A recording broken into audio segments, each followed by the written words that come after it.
Hi hello నమస్తే welcome to Kiran TV. ప్రస్తుతం మనతో పాటు ఉన్నారు money manifestation, law of attraction, relationship coach vibrant Vijaya garu. నమస్కారం మేడం. నమస్తే గాయత్రి. మేడం, పార్ట్నర్ని అసలు ఎలా సెలెక్ట్ చేసుకోవాలి, పార్ట్నర్ని అసలు ఎలా అట్రాక్ట్ చేసుకోవాలి మేడం? మనకు నచ్చని క్వాలిటీస్ అతనిలో ఉన్నప్పుడు మనం రిలేషన్షిప్ని ఎలా సర్దుకుపోవాలి? సో బేసిక్గా మీరు అడిగిన క్వశ్చన్లో రిలేషన్షిప్ గురించి అడిగారు.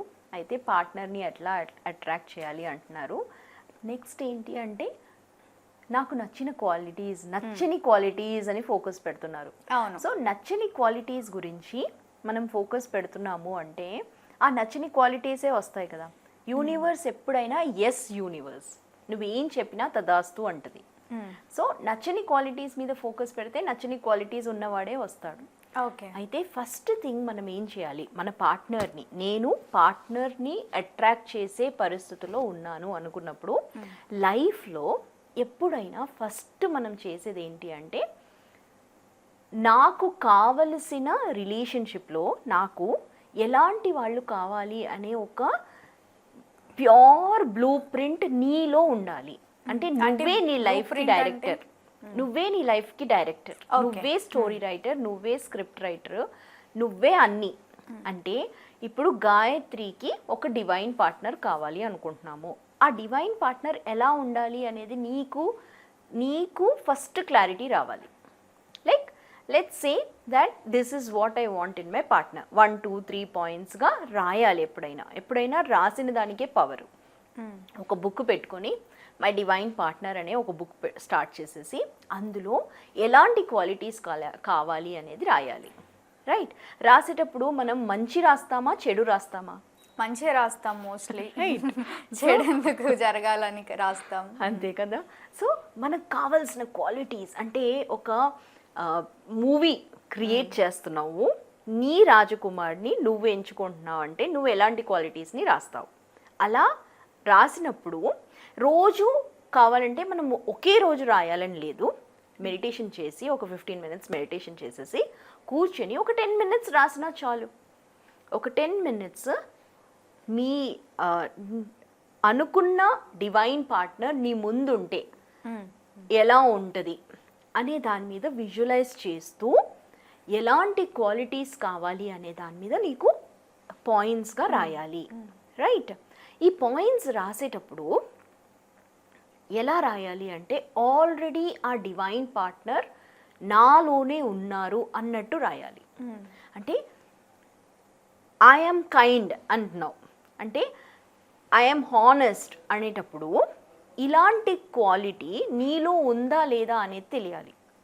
ఐఎమ్ హానెస్ట్ అంటే నువ్వు చేసే పనిలో నువ్వు ఆనెస్టీ చూపిస్తున్నావా లేదా అనేది ఇంపార్టెంట్. అవును. ఈ క్వాలిటీస్ని రాసిన తర్వాత నెక్స్ట్ టాస్క్ ఏంటి అంటే ఈ క్వాలిటీస్ నీలో ఉన్నాయా లేదా చూసుకోవాలి. I'm rich, my partner is rich అంటున్నావు. మై పార్ట్నర్ ఈస్ రిచ్ అనేటప్పుడు నువ్వు కూడా రిచ్ ఉండాలి. ఓకే. సో ఇక్కడ క్వాలిటీస్కి, ఇక్కడ రాసే క్వాలిటీస్లో నీకు ఈ క్వాలిటీస్ అనేవి ఉండాల్సిందే. ఖచ్చితంగా ఉండాల్సిందే. లేకపోతే ఉండకపోతే జరగవా? ఉండకపోతే ఒక నీడీనెస్కి వెళ్ళిపోతావు. నా దగ్గర లేదు అందుకు తన దగ్గర ఉండాలి అనుకుంటావు. Okay okay. So I'm a great cook, నేను కుకింగ్ బాగా చేస్తాను. ఇలా రాసినప్పుడు నువ్వు నీ కంప్లీట్నెస్లో ఉన్నావు కదా. గ్రేట్ కుక్ అనేటప్పుడు నువ్వే గ్రేట్ కుక్క కాదా అనేది నీకు తెలియాలి ఫస్ట్. అలా అయినప్పుడే అలాంటి పార్ట్నర్ని నువ్వు అట్రాక్ట్ చేయగలుగుతావు. ఇక్కడ జరిగే తప్పు ఏంటి అంటే నాలో లేని క్వాలిటీస్ని నేను ఇంకొకరిలో వెతుకుతాను అనే దాంట్లో క్వాలిటీస్ని రాస్తారు. ఆ క్వాలిటీస్ని రాసిన తర్వాత ఆ క్వాలిటీస్ కోసము మనము వెతకడం మొదలు పెడతాం. ఆ వెతకడంలో యూనివర్స్ ఎలా చేస్తుందంటే నీడీనెస్ అవ్వగానే అంటే నాకు కావాలి అన్నప్పుడు నువ్వు దూరం వెళ్తావు, నువ్వు ఎప్పుడు అట్రాక్ట్ అవ్వవు. అందుకే అవి జరగవు. ఓకే. వాటికి మనం దూరం అవుతాం. క్వాలిటీస్ని ఎప్పుడైనా మనం సార్ట్ చేస్తే ఆ క్వాలిటీస్ని మనం మారాలి. అంటే 10 మినిట్స్ రాయమంటున్నాను కదా, 10 మినిట్స్ రాసిన తర్వాత ఆ క్వాలిటీస్ని ఎలా నేను అలవర్చుకోవాలి, ఈ క్వాలిటీస్కి నాకు స్కిల్ సెట్ ఎలా ఉండాలి అనే దాని మీద మన ఫోకస్ ఉండాలి.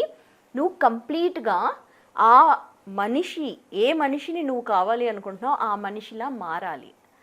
ఆ తర్వాత second most important thing is మనము మన చిన్నప్పుడు అంటే ఈ సబ్కాన్షియస్ మైండ్లో ఈ ప్రోగ్రామ్స్ అనేవి నడవాలి. కాబట్టి మనం మన ఫాదర్ ఫిగర్ని లేదా మదర్ ఫిగర్ని మన భార్య అయినా భర్త అయినా ఊహిస్తాం. కాబట్టి అలా ఉండాలి అని ఊహించుకోవాలి. అది సబ్కాన్షియస్ గా అది ఉండిపోతుంది.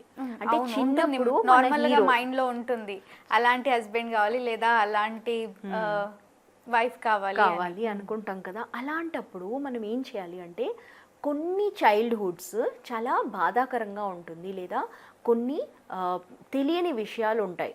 వాటి మీద ఆ ప్యాటర్న్స్ అనేవి రాకుండా, అంటే ఈ ప్యాటర్న్స్ అంటే ఏంటి అంటే కొన్ని గాయాలు లేదా కొన్ని తెలియని విషయాలు మనలో ఆ ప్యాటర్న్ కింద మారిపోతుంది. ఈ ప్యాటర్న్స్ని మనం మార్చాల్సిందే. సో మార్చాలి అంటే ముందు నాకు తెలియాలి ఏ క్వాలిటీస్ అనేది నాలో ఇలాంటి ఇమోషన్స్ ఎందుకున్నాయి, ఎందుకు భయం ఉంది. అంటే ఒక పార్ట్నర్ని నేను అట్రాక్ట్ చేయాలి అనుకుంటున్నాను కానీ నాలో ఈ భయాలు ఉన్నాయి. ఈ భయాలు అనేది సబ్కాన్షియస్లో ఆల్రెడీ 7 years ఉన్నప్పుడే మనలో అలవర్చుకున్నాం. ఓకే, వీటిని మనం మార్చాలి. మనం ఎలా అలవర్చుకుంటాం మేడం?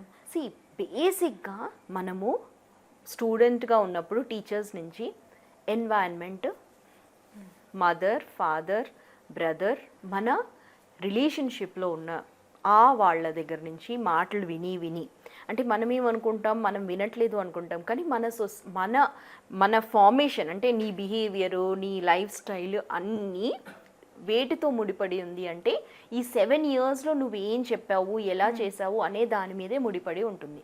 అందుకే అంటారు 7 years వరకు ఏ పిల్లలకైనా మనము పాజిటివిటీ తోటే ఉండాలి. అంటే ఆ 7 years చాలా ఇంపార్టెంట్. ఆల్రెడీ అక్కడ సీడ్ అయ్యేది ఇవే మన మొత్తం లైఫ్ టైంకి మనకు ఇవే పనికొస్తాయి. కాబట్టి ఆ wounded father or wounded mother అనే ఒక హీలింగ్ ప్యాటర్న్ అనేది లేకపోతే మనం అలాంటి వాళ్ళని మళ్ళీ అట్రాక్ట్ చేస్తాం. కాబట్టి అదొకటి తెలియాలి మనకు. అలా ఆ ప్యాటర్న్స్ని మనం కట్ చేయడం నేర్చుకోవాలి. అది నేర్చుకోవాలి అంటే ప్రాక్టీస్ చేయాలి. Mental work is very important. ఈ డివైన్ పార్ట్నర్ని మనం క్వాలిటీస్ రాసిన తర్వాత ఎలా అనుకోవాలి అంటే ఆల్రెడీ నీ దగ్గర ఉన్నట్టు అనుకోవాలి. అంటే నువ్వు వెతకడం మానేయాలి. వెతుకుతూ ఉంటే నీకు ఎప్పుడూ కనిపించదు. ఆల్రెడీ ఉంటే నువ్వు ఎలా ఉంటావు, క్వాలిటీస్, విషయాలు, విజువలైజేషన్ అనేది చాలా ఇంపార్టెంట్. ఈ క్వాలిటీస్ని నువ్వు రాసిన తర్వాత వంటి మార్చొచ్చు. అంటే నీకు ఎలాంటివి కావాలి, ఎలాంటివి అవసరం లేదు అనే దాని మీద కూడా మనం మళ్ళీ దాని మీద వర్క్ చేస్తూ ఉండాలి. అంటే ఎప్పటికప్పుడు వర్క్ చేస్తూ ఉండాలి. సో ఇట్లా అయినప్పుడు నువ్వు కంప్లీట్గా ఆ క్వాలిటీకి వెళ్ళినప్పుడు అలాంటి మనిషి నీకు తెలియకుండానే యూనివర్స్ కల్పిస్తుంది. అంటే that is the power of universe అలాంటి మనిషిని నీకు ఎలాగైనా అంటే నువ్వు ఈ నీడ్స్ని, ఈ డిజైర్స్ని నువ్వు ఈక్వల్ చేయగలిగావు అంటే ఆ మనిషి నీకు కలుస్తాడు. తప్పకుండా మేడం. సో ఒక మనిషి నచ్చట్లేదు అంటే ఫస్ట్ మనలో ఆ క్వాలిటీస్ ఉన్నాయా లేవా అని చూసుకోవాలి అని ఎంతో చక్కగా తెలియజేసినందుకు ధన్యవాదాలు. Thank you Gayatri. చూసారు కదా, మా వీడియో మీకు నచ్చినట్టయితే లైక్ చేయండి, షేర్ చేయండి, మా ఛానల్ని సబ్స్క్రైబ్ చేసుకోండి. మేడంని కలవాలి, మేనిఫెస్టేషన్ గురించి తెలుసుకోవాలి అనుకుంటే వీడియోలో స్క్రోల్ అవుతున్న నెంబర్ని కాంటాక్ట్ అవ్వండి. Thank you.